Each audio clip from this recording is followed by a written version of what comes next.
O, dito tayo, speaking, DDS vlogger, kinasuhan ni Commodore Tariela. Kilala nyo ba itong si Commodore Tariela, mga kababayan? Si Commodore Tariela po ay isa po siyang Commodore ng Philippine Coast Guard. Sino nga ba ang kanyang kinasuhan? Ang kanyang kinasuhan po ay si Sas Rogando Sasut. Isang vlogger na kaibigan ni Maharlika, ni Banat Bay, kung sino-sino pa. Saglit lang may ads. Ito na, mga kababayan. Benedict, ano nga ba ang mga sinabi ng content creator laban kay Commodore Tariela? Si Commodore Tariela nagsampa ng kaso laban kay Sas. Sa mga hindi nakakaalam, si Sas po ay kaibigan ni Maharlika yan. Yan po yung tinanong ni Maharlika, "Huy Sas, nabutan ka na ba ng bayad ni Tatay Diggs?" "Putya, ako wala pa." Siya po yan. Ito pa, continue natin. Magandang tanghali, Nel. Ayon sa kampo ni Commodore J. Tariela, ay may mga content sa social media itong vlogger na si Sas Rogando Sasot mula nga noong July hanggang October ng 2024. Kaninang umaga ay pumunta sa Manila City Prosecutor's Office si PCG spokesperson for the West Philippine Sea, Commodore J. Tariela, kasama ang Movement Against Disinformation o MAD. Ayan, si Tariela nag-file ng kaso. Ito, PCG Commodore J. Tariela naghain ng reklamo versus Sas Sasut na fake news. Naku po. Sabi ko nga sa inyo, kahapon sa live natin, si Attorney Trixie Cruz Angeles nagreklamo din kung bakit kinasuhan siya ni Senator Risa Hontiveros na hindi naman daw siya nag-share ng mga video ni alias Rene. Ngayon naman, si Sas naman, kinasuhan. Mga DDS vlogger, bakit ganun na lang kayo? Bakit ganun kayo lagi? Hindi ba po pwedeng magsalita na lang kayo ng mahumanay, yung ayos? Magmura kayo kung may dapat ikamura, pero yung, alam nyo yung kwento na si Jesus pinako sa cross, wag yun ang dagdagan na napalo pati kuko niya, natanggalan ng kuko, kasi ang nilagay doon pinako sa cross. Wag yun ang dagdagan. Kasi ang nasa Biblia nakasulat, si Jesus pinako. Pagdating kasi sa mga DDS vlogger, si Jesus habang pinako, pati daliri napalo. May dugtong Wag nyo na kasing dagdagan. Kaya kayo napapahamak Luis Gabriel, nag-like ka na ba? Sabi ni Mama Ritis Mosne. Di ba? Huwag nyo nang dagdagan. Like po kayo, mga kababayan. Ang hirap kasi ninyo, kung ano yung nangyari, halimbawa niyan, sa Bungero, 34, tinapon sa Taalik. Huwag nyo nang sabihin, tinapon, kinain ng isda, kaya huwag kayong bumili. Ang hirap kasi sa mga DDS vlogger, ganyan Ang balita, Nards, Miguel shout out. Ang balita kasi, sa Bungero na 34 na nawawala, tinapon sa Taalik. Yun lang ang ibalita ninyo. Hindi yung sa Bungero, tinapon sa Taalik, 34 piraso, kinain ng isda. Sa mga residente dyan, bandang Tagaytay, Cavite, Batangas, huwag kayong bumili ng isda galing Taal kasi nga, kumain ng patay. May dagdag At hindi nyo naman sure na kinain ng isda talaga yung patay kasi hindi nyo naman nakikita. Ang hilig nyo kasi magdagdag ng kwento. Ayun. Diba?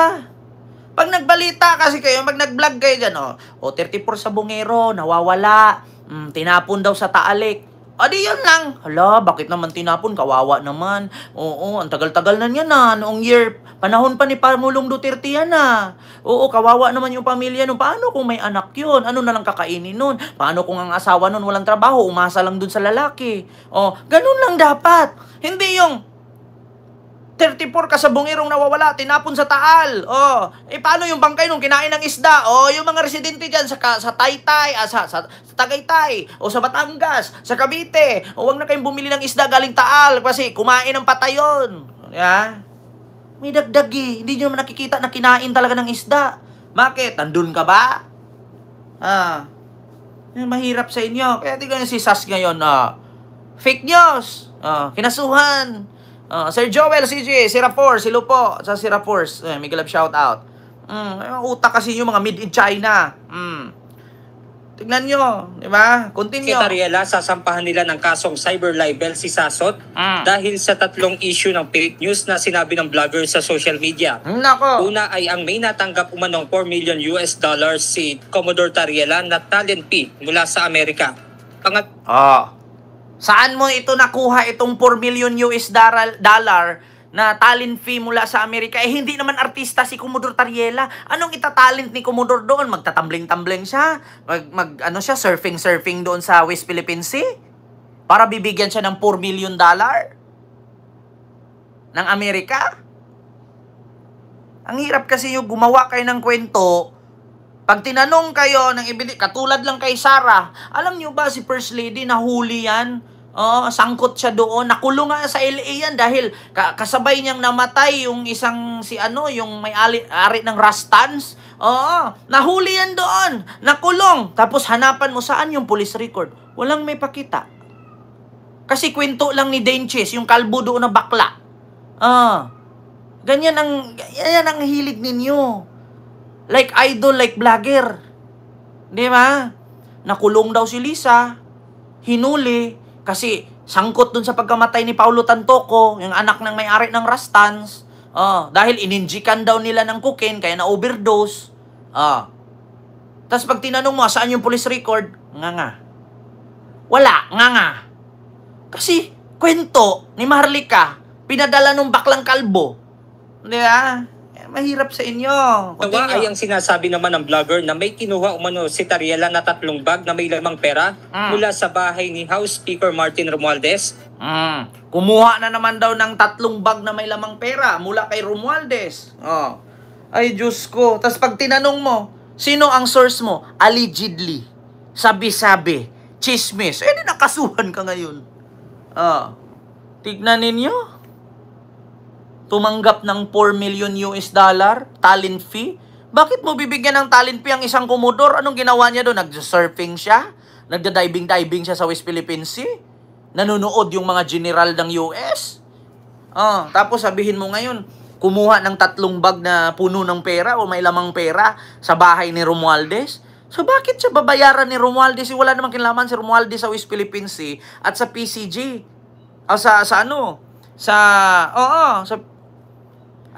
Tawag dito, Coast Guard.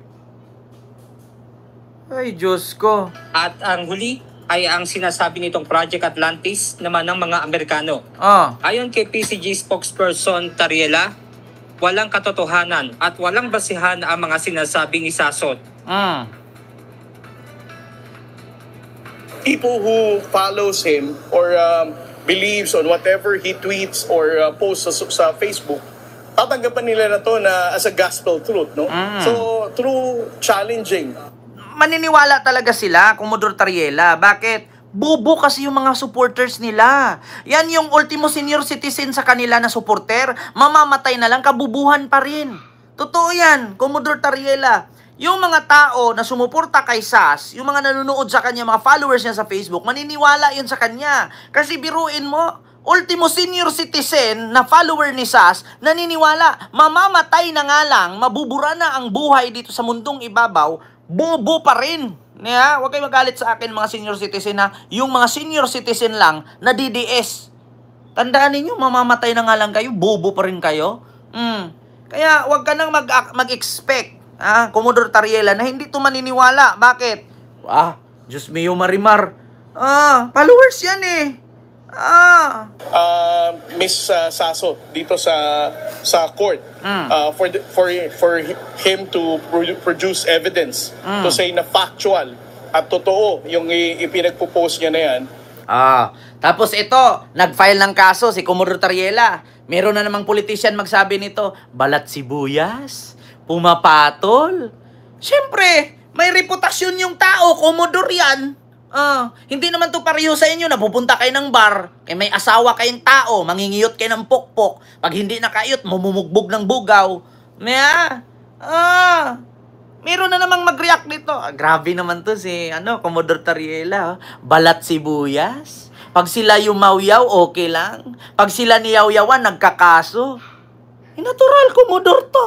May reputasyon yung tao. Sas kasi. Laki-laki ng itlog mo kasi. Ito pa. I think this is the proper venue. Ang movement against disinformation naman, nanindigan na ang fake news na ipinapakalat ni Sasot ay hindi lamang personal na paninirang puri kay Tariela. Bilang isang opisyal ng pamahalaan, Tama. ang mga ibinabatong ito sa kanya ay nakakaapekto na rin sa national interest. Tama. Kasi paano siya ngayon respetuhin ng mga under niya or yung mga sakop niya kung may issue siyang ganyan? Di ba? LG Vlog, mega love shoutout. Mega love shoutout Sir Joel CG at sa Sirisa Force. Paano ka ngayon respetuhin ng mga nakakababa sa'yo? Kumudor ka eh. Siyempre, meron ka pang mababang under sa'yo. Paano ka respetuhin? O baka pagtalikod mo, chichismisan ka, yung Commodore nga natin, tumanggap na to ng $4 million eh. Galing sa Amerika, talent fee daw. Hindi ko nga alam bakit nagkaroon ng talent fee ito. Hindi naman to artista, hindi naman singer. Okay lang sana kung magaling na swimmer to. Kasi sa dagat nagtatrabaho. Siyempre, pag-uusapan siya ngayon. Tapos sunod, tumanggap nga, kumuha daw ito ng 3 bag na pera dun sa bahay daw ni Martin Romualdez. Iwan ko, ba't kumuha yan? So, pagchichismisan siya ngayon. Hanggang sa yung mga anak dito ni Commodore Tariela. Sasabihin niya ni Commodore Tariela ngayon, ng anak niya, mga kaklase, yung tatay mo nga eh. Nangurakot. $4 million daw tinanggap. Galing Amerika, dollar yun na. Laki ng pera kumuha nga daw ng 3 bag doon sa bahay ni House Speaker eh. Sino nakapanood ng Encantadia? Anak ni doon. Iniwan ka nga ng nanay mo, hindi ka mahal. At least ako, may mommy, may daddy. Ikaw, wala kang mommy at daddy kasi mabaho ka. Ganyan-ganyan yan. Bubulihin yung anak nito. Di ba? So, dapat lang, kasuhan. Para, maituwid yung baluktot na, buti pa si late President Pinoy noon na, hindi ko hayaan na baluktot ang daan. Kailangan tuwid ang daan. Itutuwid natin yung mga baluktot na daan. May ganon-ganon. Continue. Napaka-importante ang public interest at national interest dito, di ba? Because basically, ang kinommunicate ni Sasot sa kanya mga social media attacks against Commodore Tariela, if you side with the Philippines against China, we will attack you. Diba? Yun ang basic na, basic na message doon, diba? Kasi nasa China kasi itong si Sas. So, syempre, nasa China siya. So, titirahin niya ngayon itong PCGG. Yung PCG or Philippine Coast Guard na Commodore Tariela. Bakit? Syempre, bayad siya ng China. Anong ginagawa mo dyan sa China? Kasama mo si RRR? Sama mo si MR? MRRR? RRR? Tigilan mo nga kami. Dahil sa ngayon ay nakantabay tayo sa kung ano yung magiging sagot ng vlogger na si Sas Rogando Sasot nga patungkol sa isinampang cyber libel case ni Commodore Tariela laban sa kanya. At yan muna ang ating update mula rito sa... Nako, nandun sa China si Sas, may possibility ma-deport ito. O baka magpa-file na ng asylum ito doon. Malay natin, tagal na siya doon eh. Di ba? Baka magpa-file ng asylum yan. Sabi ko nga sa inyo, tigil-tigilan nyo yung mga ganyang bagay eh. Di ba? Made in China pala utak ni Sasot, sabi ni Mamarites Mosni. Ito mga kababayan, ito yung panghuli natin na pag-uusapan. Ano nga ba yan, Kent, yung panghuli?